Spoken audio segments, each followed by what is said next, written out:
Vamos abrir então a palavra de Deus, 1 Coríntios capítulo 8.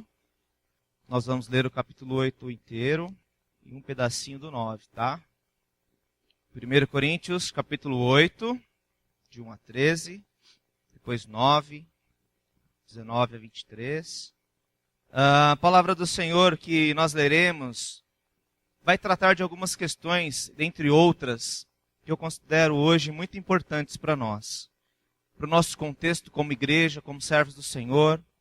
Vai falar de algumas questões como as coisas neutras, e a gente vai entender o que é isso. Nossa liberdade em Jesus Cristo, que não pode se tornar libertinagem.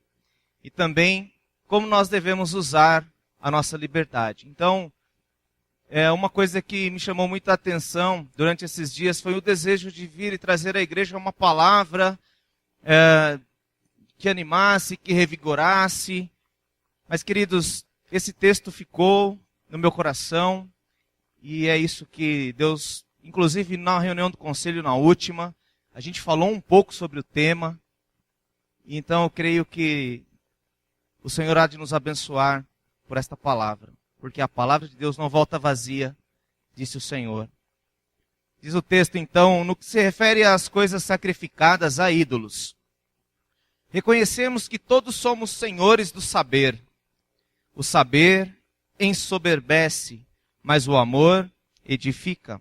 Se alguém julga saber alguma coisa, com efeito, não aprendeu ainda como convém saber. Mas se alguém ama a Deus, esse é conhecido por ele. No tocante à comida sacrificada a ídolos, sabemos que o ídolo de si mesmo nada é no mundo, e que não há senão um só Deus. Porque ainda que há também alguns que se chamem deuses, quer no céu ou sobre a terra, como há muitos deuses e muitos senhores, todavia, para nós há um só Deus, o Pai, de quem são todas as coisas e para quem existimos, e um só Senhor, Jesus Cristo, pelo qual são todas as coisas, e nós também por ele. Entretanto, não há esse conhecimento em todos, porque alguns, por efeito da familiaridade até agora com o ídolo, ainda comem dessas coisas, como a ele sacrificadas. E a consciência destes, por ser fraca, vem contaminar-se. Não é a comida que nos recomendará a Deus, pois nada perderemos, se não comermos. E nada ganharemos, se comemos. Vede, porém, que esta vossa liberdade não venha de algum modo a ser tropeço para os fracos. Porque se alguém te vir a ti, que és dotado de saber, à mesa, em templo de ídolo, não será a consciência do que é fraco, induzida a participar de comidas sacrificadas a ídolos? E assim, por causa do teu saber, perece o irmão fraco, pelo qual Cristo morreu. E deste modo, pecando contra os irmãos, golpeando-lhes a consciência fraca, é contra Cristo que pecais. E por isso, se a comida serve de escândalo ao meu irmão, nunca mais comerei carne, para que não venha a escandalizá-lo. Aqui é importante eu frisar que Paulo está fazendo uma hipérbole. O que é uma hipérbole? Ele está exagerando alguma coisa para dar um tom maior, para que a gente entenda do que ele está falando. Então, quando ele diz, se isso acontecer, nunca mais vou comer carne. Ele está exagerando, tá certo? Agora, capítulo 9, versos 19 a 23. Aí, em 1 Coríntios ainda. Verso 19, porque sendo livre de todos, fiz-me escravo de todos, a fim de ganhar o maior número possível. Procedi para com os judeus como judeu, a fim de ganhar os judeus. Para os que vivem sob o regime da lei, como se eu mesmo assim vivesse, para ganhar os que vivem debaixo da lei, embora não esteja eu debaixo da lei. Aos sem lei, como se eu mesmo fosse, não estando sem lei para com Deus, mas debaixo da lei de Cristo, para ganhar os que vivem fora do regime da lei. Fiz-me fraco para com os fracos, com o fim de ganhar os fracos. Fiz-me tudo para com todos, com o fim de, por todos os modos, salvar alguns. Tudo faço por causa do Evangelho, com o fim de me tornar cooperador com Ele. Senhor, Tua palavra é preciosa. Fala conosco. Ajuda-nos a entender a Tua vontade para nós, como servos de Deus. Obrigado porque, primeiramente, o Senhor falou ao meu coração. O Senhor me ensinou e eu gostaria de transmitir isso aos meus amados irmãos. Gostaria que o Senhor, em nome de Jesus, pelo poder do Teu Santo Espírito que ensina e ministra a igreja, também os fizesse compreender esta palavra, que ela fizesse parte da nossa vida, do nosso dia a dia, não só aqui, mas durante a nossa caminhada, por toda a nossa vida. Muito obrigado por esta oportunidade. Nós Te adoramos em nome de Jesus. Amém.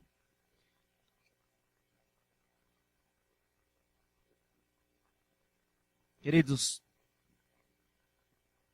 antes de começar efetivamente no texto, o pastor Gilberto está pregando em Itaquá, não sei se foi falado, por isso que ele não está com a gente, aniversário da igreja, e ele foi convidado para pregar lá, tá bom?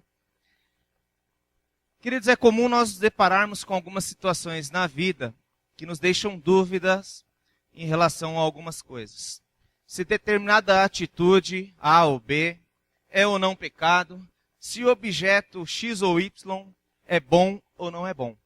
Normalmente, quando a gente está em dúvida em relação a essas coisas, nós estamos diante das coisas chamadas neutras.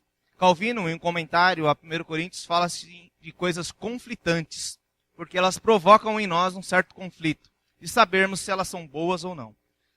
Um exemplo que a gente pode dizer, ou citar, é uma arma. Eu sempre falo isso.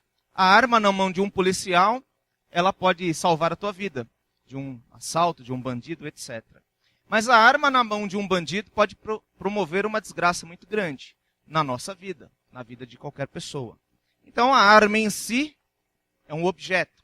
E ela pode ser usada para uma coisa boa, defender, ou para uma coisa essencialmente ruim.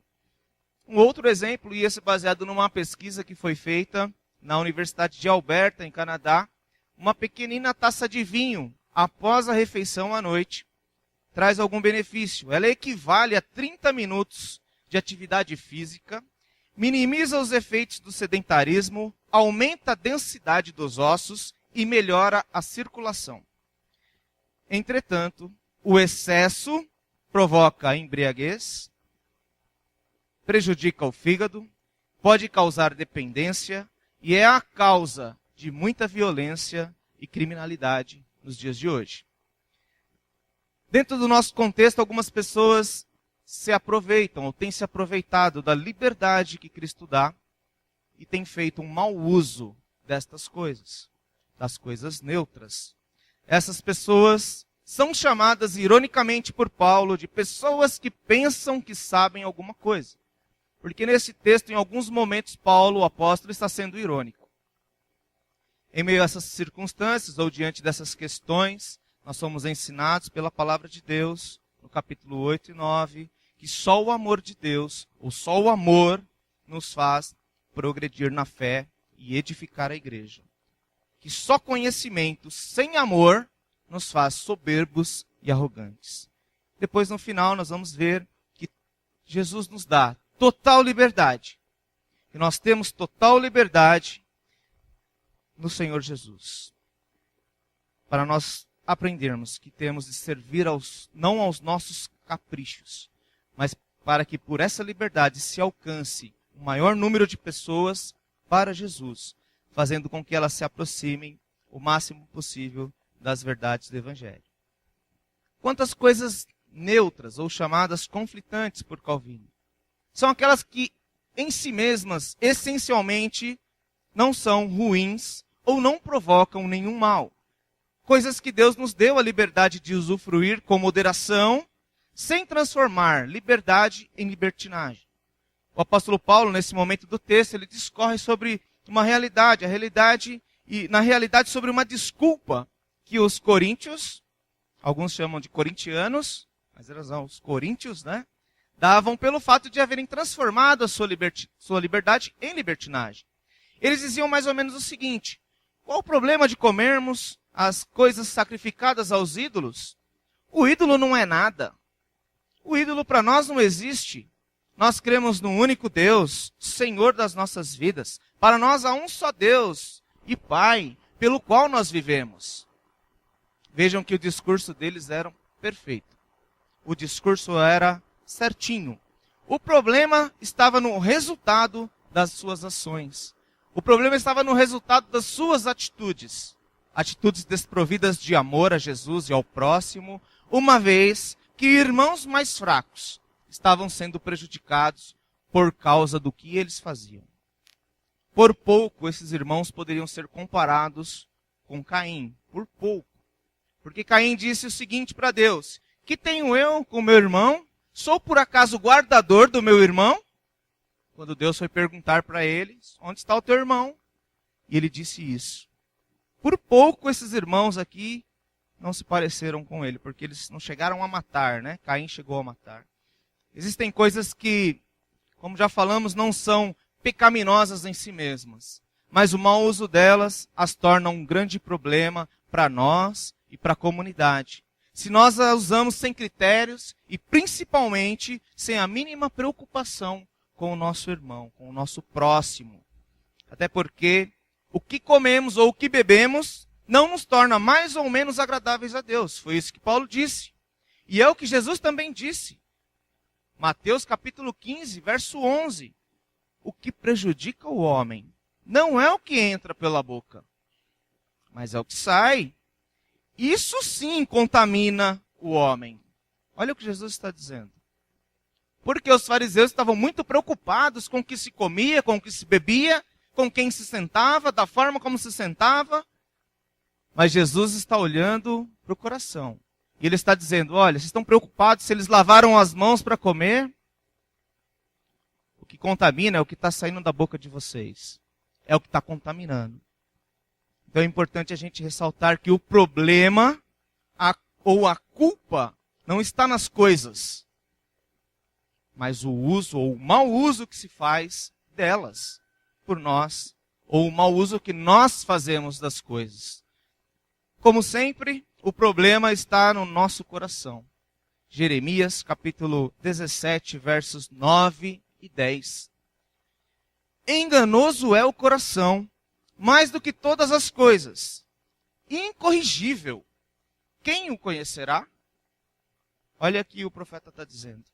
E depois ele diz assim, aí é Deus falando: eu, o Senhor, esquadrinho o coração e provo a mente, e isto para dar a cada um segundo os seus caminhos e segundo o fruto das suas próprias ações. Só Deus conhece a pecaminosidade do nosso coração.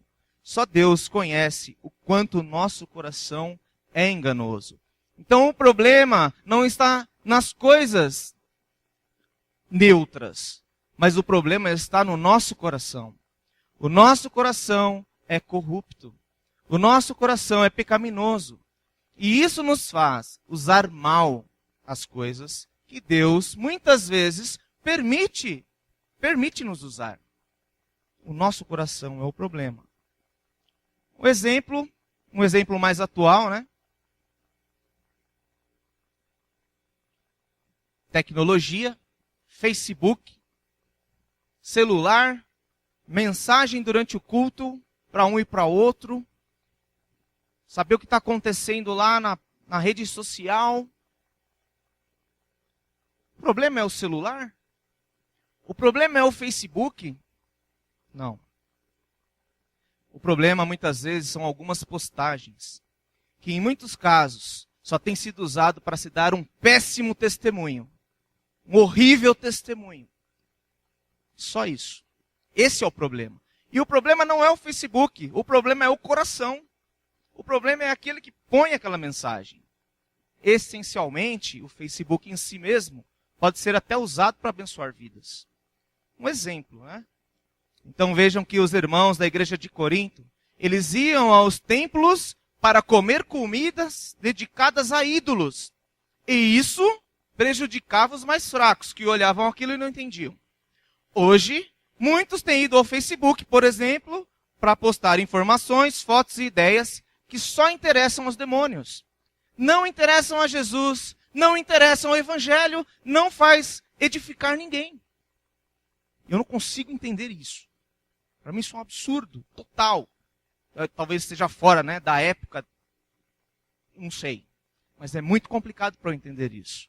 Mas muitas pessoas têm servido ao demônio por meio desses meios de comunicação, que são fartos, são acessíveis, são fáceis até usados hoje por crianças, e isso é proibido. Porque a criança faz o cadastro lá e coloca que tem 18 anos. Então é complicado. Mas o pior de tudo isso não é o Facebook, não é a internet. O pior é nós colocarmos a culpa nessas coisas. Quando nós fazemos isso, nós estamos tirando a responsabilidade do ser humano e transferindo a responsabilidade para o Facebook, ou para a internet, ou para a mídia. E aí é loucura da nossa parte. É loucura da nossa parte. O culpado é o ser humano. Porque o nosso coração é enganoso. A palavra de Deus ela é objetiva, ela é direta. O nosso coração é corrupto. Por isso nós precisamos de Deus esquadrinhando nossas vontades todo o tempo, a fim de não andarmos nesses maus caminhos. Todo o tempo. Há tempos, alguns culpavam a televisão, né? Pelas mazelas que aconteciam. Agora outros dizem que a internet é a culpada. Isso talvez seja uma tentativa de tirar a responsabilidade de cima das pessoas. Mas o ser humano é pecador, miserável, e é ele o responsável. Precisa de graça, de amor de Deus. O problema é o nosso coração. Por isso a palavra diz, guarda o teu coração, pois dele procedem as saídas da vida. Paremos de colocar a culpa nas coisas. E vamos reconhecer a nossa miséria e a nossa dependência de Jesus e da sua obra nas nossas vidas. Se o poder de Cristo nos libertar, disse Jesus, verdadeiramente seremos livres e nenhuma dessas coisas vai nos dominar. Então, nesse primeiro ponto, eu queria que ficasse claro para nós isso. A culpa é nossa. A culpa, muitas vezes, não é do objeto. O objeto pode ser usado para abençoar, mas ele pode ser usado para amaldiçoar também. E aí, quando nós fazemos isso, a culpa é nossa, é o nosso coração pecaminoso. Então, queridos, as coisas neutras, elas estão aí para serem usadas com liberdade, porque nós temos liberdade em Cristo Jesus, mas sem libertinagem, sem achar que a gente pode fazer o que a gente quiser, escrever o que a gente quiser, postar o que a gente quiser, dizer o que a gente quiser. Não é assim que funciona. Então devemos usar com critério. O segundo ponto importante na mensagem de Paulo é sobre o conhecimento. E ele fala que conhecimento com amor e liberdade com responsabilidade.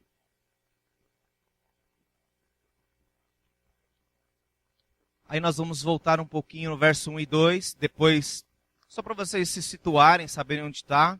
E depois versos 9 a 13, é onde Paulo vai falar sobre essas questões importantes. O apóstolo Paulo afirma que a ciência, ela incha, mas o amor, ele edifica, ele constrói. Se alguém pensa saber algo, ainda não sabe como convém. Então ele está dizendo, olha, se você pensa que você sabe, você não sabe nada. Você não está entendendo. Porque Paulo precisou falar de uma maneira com a igreja de Corinto que eles pudessem ouvir, porque eles estavam resistentes à palavra. Quando vocês leem esse texto, vocês pensem nisso, porque dá a impressão que Paulo está falando de uma maneira muito branda e etc. E não é isso. Ele está acessando eles, porque eles são muito resistentes. Eles não queriam ouvir o apóstolo. Os crentes de Corinto alegavam conhecimento, ter ciência. Mas qual a utilidade de um conhecimento que estava levando irmãos mais fracos ao erro? No fim, eles eram levianos e assoberbados no seu conhecimento. Que prazer tem Deus nesse conhecimento sem amor? Que prazer tem Deus nesse conhecimento que despreza a fraqueza do próximo?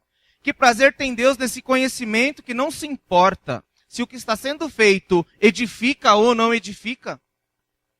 Logo no início, Paulo já declara a jactância, a arrogância deles, daqueles irmãos. Ele diz, na verdade, como se diz ou como vocês dizem, todos nós temos conhecimento. Então, quando Paulo fala todos nós temos conhecimento, ele está sendo irônico, porque eles diziam, a gente sabe o que está fazendo. Eles alegavam, em outras palavras, que eles não estavam desorientados, que sabiam o que estavam fazendo. Eles diziam mais ou menos o seguinte: nós vamos aos templos, nós comemos as comidas dos ídolos, porque eles não são nada. Só existe um Deus. E a gente sabe disso. Era isso que eles estavam dizendo. Arrogantes.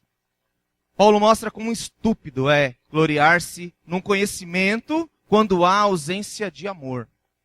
É um conhecimento, uma sabedoria, não é sabedoria, é um conhecimento meramente humano, que não edifica o corpo de Cristo, não edifica a igreja visível de Deus. E aí Paulo diz que o amor, ao contrário, nos move na direção da edificação dos irmãos e da igreja de Jesus.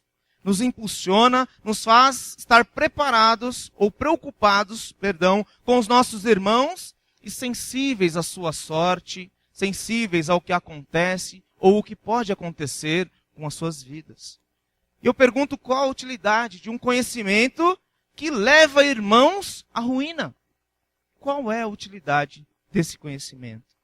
Conhecimento sem amor é frieza e ruína. Conhecimento com amor e temor a Deus é sabedoria, que edifica, que fortalece, principalmente aquele que é fraco, aquele que precisa ser fortalecido. 1 Coríntios capítulo 16, 13 e 14, Paulo também diz o seguinte: vigiai, estai firmes na fé, portai-vos varonilmente. Irmãos, fortalecei-vos.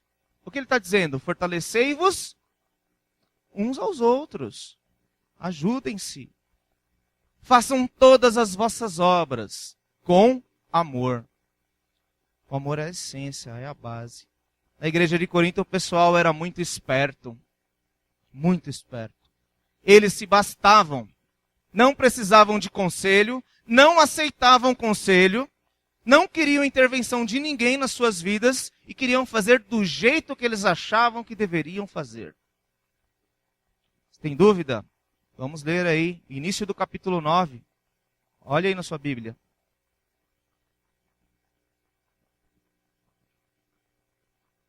Talvez eles nem percebessem que eram assim. Talvez. Eu duvido muito. Paulo está dizendo assim, não sou eu o apóstolo? Não sou livre? Não vi eu a Jesus Cristo, Senhor nosso? Não sois vós a minha obra no Senhor? Por que ele está falando isso? Paulo estava apresentando à igreja as suas credenciais. Porque a igreja não queria ouvi-lo. Porque eles diziam, nós nos bastamos, nós não precisamos do seu conselho. Nós não precisamos ouvir o que você tem para nos dizer. E Paulo está dizendo, olha, que eu sou apóstolo.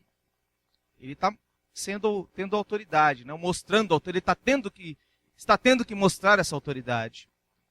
Não vi eu a Jesus Cristo, Senhor? Vocês não são obras do Senhor, mas que eu ajudei a construir? Então ele demonstra a sua autoridade, ele demonstra suas credenciais para que a igreja o ouça, porque a mensagem era muito importante. Então eles eram arrogantes, eles se achavam. Eles achavam que eles não precisavam receber conselhos de ninguém. Que ninguém precisava interferir na vida deles, na particularidade deles. Porque eles sabiam o que eles estavam fazendo. Eles eram muito espertos. Tinham muito conhecimento. Aqueles irmãos tinham uma retórica muito bonita, um palavreado muito bonito nos lábios, quando estavam reunidos. Mas quem olhava para as suas vidas, quem olhava para as suas ações, era levado a uma vida de destruição. O que saía da boca, a palavra deles era muito boa, mas quando se começava a olhar para a vida deles, para o exemplo deles, para o que eles faziam, para a preocupação que eles tinham com a palavra de Deus, para a preocupação que eles tinham com os seus irmãos, aí se você seguir o exemplo deles, e aí pense em você agora. Se eu seguir o seu exemplo agora, eu presto atenção na palavra ou continuo conversando? Se eu seguir o teu exemplo agora, eu durmo? Ou eu me preocupo com o que a palavra de Deus quer dizer? Se eu seguir o teu exemplo agora, eu olho a mensagem que chegou no meu celular? Ou eu me preocupo com o que Deus tem para dizer? Olha só, gente. Nós fazemos a mesma coisa que eles, porque nós acabamos de cantar. E enquanto eu canto, e eu estou aqui na frente, é tudo muito importante, porque eu estou aqui na frente. Mas quando eu saio daqui, tanto faz o que está acontecendo depois. Eu não estou nem aí, essa é a realidade. Muitas vezes essa é a nossa realidade. Se eu estou aqui na frente, eu me preocupo, mas se eu sento no banco, eu não quero nem saber mais. Já foi, já fiz o que eu tinha que fazer, não estou nem aí. E nós não somos iguais a eles? Nós somos piores do que eles, muitas vezes. Só que eu quero dizer uma coisa para vocês, para nós, que quando nós ouvimos, nós somos responsabilizados. Nós não vamos poder dizer, eu não sei disso, eu não ouvi isso. Ouviu sim, você não quis ouvir, é diferente. Então isso é muito importante, nós não podemos ser igual a eles. O conhecimento em si não é ruim, não é um problema se está acompanhado de amor. Conhecimento sem amor, ele pode proporcionar riquezas, honra, posição, nascimento nobre, boa aparência, mas tudo isso sobe a cabeça e torna o ser humano arrogante. Esse tipo de conhecimento humano nos enche de orgulho, mas não edifica ninguém, não ajuda ninguém, e muito menos a igreja. O verdadeiro conhecimento atrelado, ligado ao amor, nos humilha diante da grandeza do poder de Deus e nos faz solidários com a fraqueza uns dos outros. O fundamento genuíno, verdadeiro do conhecimento é o conhecimento pessoal de Deus, que ao invés de nos colocar num pedestal, nos lança com a cara no pó, porque nós reconhecemos quem nós somos diante de Deus. Isso é conhecimento de verdade, ligado ao amor. Se transformamos nossa liberdade em libertinagem, posso fazer o que eu quiser, ou nos excedemos no uso dela, ferindo o nosso irmão em sua fraqueza, nós não estamos pecando somente contra o irmão. Isso tem que ficar muito claro. Nós estamos pecando contra Jesus, porque Jesus se entregou na cruz por esse irmão também. 1 Coríntios capítulo 6, 12. Todas as coisas são lícitas, mas nem todas convêm. Todas as coisas são lícitas, mas eu não vou me deixar dominar por elas. Uma coisa é você saber usar essas coisas neutras, lícitas. Outra coisa é você ser dominado por elas. Isso é pecado. Portanto, queridos, a nossa grande conquista e vitória é não sermos dominados por nada nesse mundo, mas sabermos usar tudo aquilo que é lícito, com respeito a Deus e ao próximo, com o fim de glorificar a Deus, que é o nosso Senhor. Ninguém precisa me proibir de fazer certas coisas. Ninguém precisa me proibir de praticar determinados atos. Eu não preciso proibir. E eu não preciso ser proibido.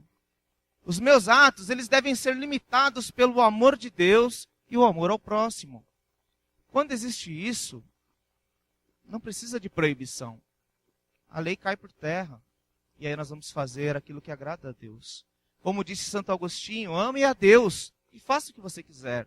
Porque se você ama a Deus, você vai fazer a vontade de Deus. E a vontade de Deus é que você honre o seu próximo. Não é isso? Muito importante. E como nós lemos no texto, Coríntios 8, verso 3, nós lemos hoje, agora, se alguém ama a Deus, esse é conhecido dele. Então, queridos, esse segundo ponto é um ponto onde nós tratamos essa questão. Conhecimento com amor. Conhecimento sem amor é arrogância. Conhecimento sem amor é frieza. Conhecimento sem amor é não respeitar o próximo. É não amar a Deus de fato. Conhecimento sem amor é falar de uma coisa, e às vezes de uma maneira bem bonita, só que quando eu olho para a tua vida, e você olha para a minha, se você seguir o meu exemplo, você vai ir para a ruína. Porque eu falo uma coisa e vivo outra. Conhecimento sem amor é isso. Conhecimento com amor é sabedoria, que agrada a Deus e edifica o irmão. Último ponto. Aprendendo a usar nossa liberdade. O apóstolo Paulo nos ensina a usar essa liberdade que nós temos. Nós temos total liberdade. Cristo nos libertou das trevas para a luz. Cristo nos deu uma liberdade maravilhosa e tremenda. E ele nos dá o exemplo, Paulo nos dá o exemplo de que toda a liberdade que temos em Cristo deve ser usada para abençoar e fortalecer os mais fracos. Nós não podemos nos aproveitar da nossa liberdade para fazer simplesmente aquilo que eu quero ou o que eu acho que tem que ser feito. Mas nós temos liberdade em Cristo para fazer o nome do Senhor ser glorificado nas nossas vidas. Eu não quero dizer com isso que nós somos responsáveis pela salvação das pessoas, mas nós podemos ser instrumentos de salvação na vida dessas pessoas. No capítulo 9, que nós lemos no final, versos 19 e 23,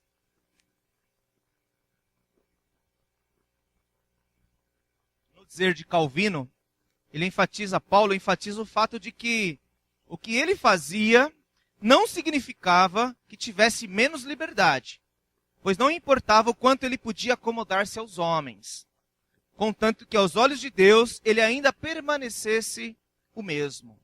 Tá certo? Então quando Paulo fala, olha, eu me fiz fraco com os fracos, judeu para o judeu que tem lei, sem lei para o que não tem lei. Mas tem um ponto que ele diz muito importante, que a gente não pode esquecer.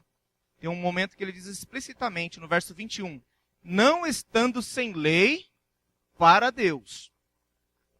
Olha só, tudo isso que Paulo faz, ele não se esquece e não deve se esquecer de que ele faz tudo aquilo, mas ele não está sem lei para com Deus. Ou seja, ele se aproxima de todos, ele se faz igual até o ponto em que aquilo não fere a vontade de Deus para a vida dele. É isso que ele está dizendo. Então não significava que Paulo estava agradando aos homens em detrimento da palavra de Deus. Tanto que no verso 21 ele faz essa declaração: não estou sem lei para Deus. Deus, eu tenho lei, é a lei do amor a Deus e o amor ao próximo. Quando Paulo diz fiz-me fraco para com os fracos, por exemplo, fica implícito que o seu propósito era levá-los a Cristo e não promover os seus interesses pessoais, dele ou de quem quer que seja. Recentemente, a gente foi numa igreja, ia ter um lançamento de um CD do Lito Atalaia. Não sei quem conhece, já ouviu falar, mais para a moçada. Tinha bastante adulto lá também, galerinha jovem, muito bom. E não é muito a minha praia, mas vamos lá, gostei, foi muito bom. Foi bênção, porque o Thiago Grulha pregou lá. Foi uma mensagem muito rápida, foi a mais rápida que eu já ouvi na minha vida. Mas, gente, foi impactante. Foi muito importante ouvir aquela mensagem. Ele pregou justamente em 1 Coríntios 9, falando sobre esse texto. E Paulo, não vou dizer exatamente o que ele disse, mas a ideia principal era que ele trabalhou na mensagem, foi de que enquanto nós estamos tentando fazer com que as pessoas sejam como nós achamos que elas devem ser, a gente quer enquadrar as pessoas num esquema, o apóstolo Paulo vai na contramão de tudo isso. Ele muda o seu jeito de viver, não de agradar a Deus. Tem diferença, viu? Ele muda o seu jeito de viver, para quê? Para se aproximar das pessoas. Para falar de Jesus para as pessoas. Então Paulo faz uma inversão. Enquanto a gente quer que as pessoas venham até nós e sejam mudadas e mudem e sejam alteradas o seu comportamento no sentido de como ela anda, de como ela se veste, se ela usa um brinco ou não, se ela põe uma tatuagem ou não. Paulo não estava preocupado com isso. Ele se faz judeu, porque o judeu é a lei. E ele faz como se ele tivesse lei. Quando ele vai para o gentil, ele se faz como gentil, sem lei. Não estando nunca sem lei para com Deus. Isso é muito importante. Então, o cerne da mensagem foi essa palavra muito preciosa. E o apóstolo Paulo vai nessa contramão, ao invés de querer que os outros fossem como ele. É ele que se fazia como os outros. E se colocava no lugar do outro, para tentar entender o outro. E aí para ganhá-lo para Jesus. Mas ele tentava entender o outro. Ele se colocava no lugar do outro para sentir o que ele sentia, para saber o que ele pensava, para entender como que era a vida dele. E aí depois ele o ganhava para Jesus. Muitas vezes nós temos medo disso, né? Até porque tem muita gente que vai e não volta mais. Que vai e se encanta com esse outro lado. E não volta mais. Mas Deus é soberano, queridos. E nós precisamos fazer isso. Chamar as pessoas, a se aproximar das pessoas, estarmos com pessoas diferentes, que nós às vezes não concordamos com algumas coisas, mas falar de Jesus para essas pessoas, trazer o evangelho para elas. Ele se fez servo, ele se fez judeu, ele se fez como se estivesse sem lei, gentil, ele se fez fraco para com os fracos. Vejam, o apóstolo Paulo usa a expressão como. Olha só, como judeu, como gentil. Não é que ele se fez igual. Ele se pareceu com eles para poder se aproximar deles. Então essa expressão é importante. Querendo dizer que ele se fez parecido com eles. Tentou enxergar as suas diferenças e até vivê-las, mas sem perder a parte essencialmente importante. O fato de não estar sem lei para com Deus e estar debaixo da lei de Cristo. Ele não abre mão do seu compromisso com Deus. Paulo não abre mão do seu compromisso com Deus. Mas ele abre mão da sua forma de viver para que, por todos os meios, ele chegasse a ganhar alguns para Cristo. Ou o maior número possível, como ele mesmo diz. É a diferença, queridos, entre estar com pessoas que não compartilham a mesma visão de mundo, de fé, de comportamento, mas não ter atitudes iguais às dele. Existe uma grande diferença. Isso é ser sal e ser luz. É você participar da vida do outro, que é diferente de você, que muitas vezes não crê no mesmo Deus, não crê na Bíblia, não crê no Evangelho. Mas você não vai ser igual a ele nesse aspecto. Você vai se aproximar dele. E você vai mostrar a sua diferença. Ser sal, ser luz, fazer diferença nessas vidas. Isso é precioso. Nós precisamos aprender isso mais e mais. Será que nós estamos dispostos a abrir mão das nossas ideias particulares? Porque as nossas ideias muitas vezes são só nossas. Não são bíblicas. Não é o que Jesus ensinou. Mas a gente pensa assim. Então é assim que tem que ser. Será que a gente está disposto a abrir mão das nossas ideias particulares? Com o intuito de sermos instrumentos na vida de outras pessoas? Paulo se fez como fraco, como judeu, como sem lei, para se aproximar do maior número possível de pessoas. Será que nós temos coragem para fazer o mesmo? Será que nós somos crentes o suficiente para fazer igual? Será que a gente vai se aproximar e vai ficar junto e vai esquecer de Jesus? Complicado, né? Ou é mais fácil nós ficarmos criticando uns aos outros enquanto deixamos a pregação de lado? É mais fácil, né? A gente critica, fala, se critica, muitas vezes, e o evangelho vai ficando de lado. A mensagem do evangelho vai ficando de lado. E nós precisamos, com urgência, fazer como Paulo. Aceitar as diferenças. Se aproximar dos diferentes. Amados, aqui está o espírito da nossa liberdade. Ela nos foi concedida por Jesus Cristo na cruz do Calvário, a preço de sangue, para nós podermos nos aproximar uns dos outros e do nosso próximo. Mesmo que eles sejam muito diferentes de nós, com uma palavra de poder na vida e na boca. Só na boca não adianta. Tem que ter palavra de poder na boca e na vida. Tem que andar com Jesus dia após dia. Tem que estar com Cristo, senão não adianta. Porque você vai falar e você vai virar motivo de chacota. Porque você fala, mas na prática a sua vida é uma outra, que não tem nada a ver com o que você fala. Não tem sentido. É sal sem gosto. E até uma das músicas que nós ouvimos lá, sal que não serve para nada, faz o quê? Joga fora. Toda a nossa liberdade em Cristo deveria nos fazer participantes ativos da proclamação do Evangelho. E não apenas pessoas que usam essa liberdade para a realização de nossos projetos pessoais. Então a liberdade que nós temos em Cristo, ela tem que servir para proclamarmos o Evangelho, para falarmos de Jesus com os nossos lábios e com a nossa vida, e não para a realização apenas dos nossos projetos pessoais. Então Cristo me dá liberdade, me abençoa, e eu vou fazer o que eu quero fazer para abençoar eu mesmo. Não é isso. Eu vou fazer o que eu acho que eu tenho que fazer e não estou preocupado com o outro. Não é isso. Jesus nos dá total liberdade para usufruirmos com alegria das coisas que estão aí à nossa disposição. Nós somos de fato livres, porque a gente pode usufruir das coisas com moderação, com respeito a Deus, com respeito ao próximo. Se aproximando das pessoas, falando de Jesus, vivendo a palavra de Deus no nosso dia a dia. Concluindo, queridos, para não demorar muito. Saibamos que usar tudo que é lícito com amor e respeito a Deus e ao próximo. Nós saibamos fazer isso. Que a nossa inigualável liberdade em Cristo nos una em torno da glória de Cristo.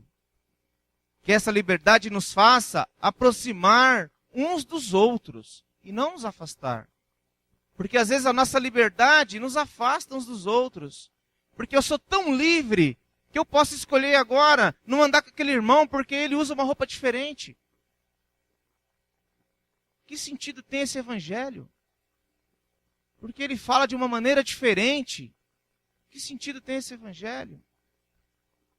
Não é isso. Que nós possamos usar a nossa liberdade para andarmos juntos. Então nós vamos andar junto com esse e com aquele. E juntos vamos proclamar as verdades da palavra de Deus. É isso que é precioso. Que nós façamos diferença em qualquer meio em que estivermos. Que possamos ter influência positiva para todos os que nos cercam, não só com discurso, mas com ações e atitudes que combinem com o nosso discurso. Precisa combinar. Que não sejamos pedra de tropeço para os fracos. Isso é muito importante, queridos.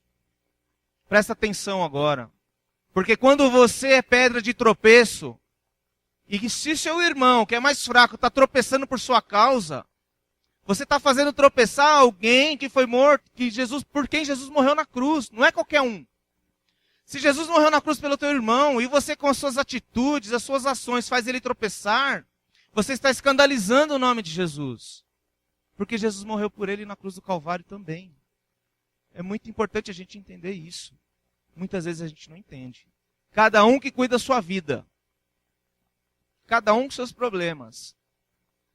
Se ele não sabe se controlar, o problema é dele. Não é, não. Aí você está agindo como Caim. Aí você está sendo Caim. Que tenho eu com meu irmão? Por acaso sou guardador dele? É. Se você é crente, se você é de Jesus, você é guardador do seu irmão, sim. Você vai se preocupar, sim. Não estou dizendo que a gente não posso fazer mais nada agora porque meu irmão é fraco. Não. Não é isso que eu estou dizendo. Não é isso que a Bíblia diz. Muito pelo contrário, a Bíblia diz que nós podemos usufruir de tudo que é lícito. Tudo que é lícito. Sem escandalizar. Sem fazer o fraco tropeçar. Tomando esse cuidado. Tomando essa atitude, nós vamos glorificar a Deus. Irmãos, que essa palavra possa abençoar, possa ter abençoado vocês. Deus falou comigo através dessa palavra, porque eu tenho coisas que eu preciso mudar na minha vida, assim como todos nós. Preciso mudar urgentemente.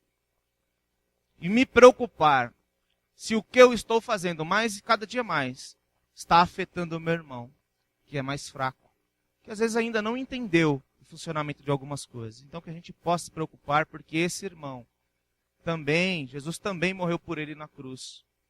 Então ele é motivo da nossa preocupação, de nós nos guardarmos, de nós abençoarmos a sua vida para que a gente não seja pedra de tropeço para ninguém. E que a gente possa, na nossa liberdade, nos abraçarmos uns aos outros, independente das nossas diferenças.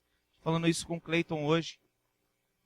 Às vezes a nossa diferença nos distancia. Poxa, falei com Guina também sobre isso. Falei, Guina, vem comigo. Pra você dirigir o culto, você é uma pessoa mais carismática, mais expansiva, tal, tem o seu jeito. E aí a gente combina aqui, né? Você faz do seu jeito, eu faço do meu, mais sério, mas é isso, gente. O evangelho é isso. A gente se junta para glorificar o nome de Jesus. E a gente precisa aí disso mais e mais no nosso dia a dia, como crentes no Senhor Jesus. Amém? Deus abençoe muito, continue abençoando muito a vida de vocês, a semana de cada um, que nós possamos praticar isso no nosso dia a dia para a glória de Jesus. Amém.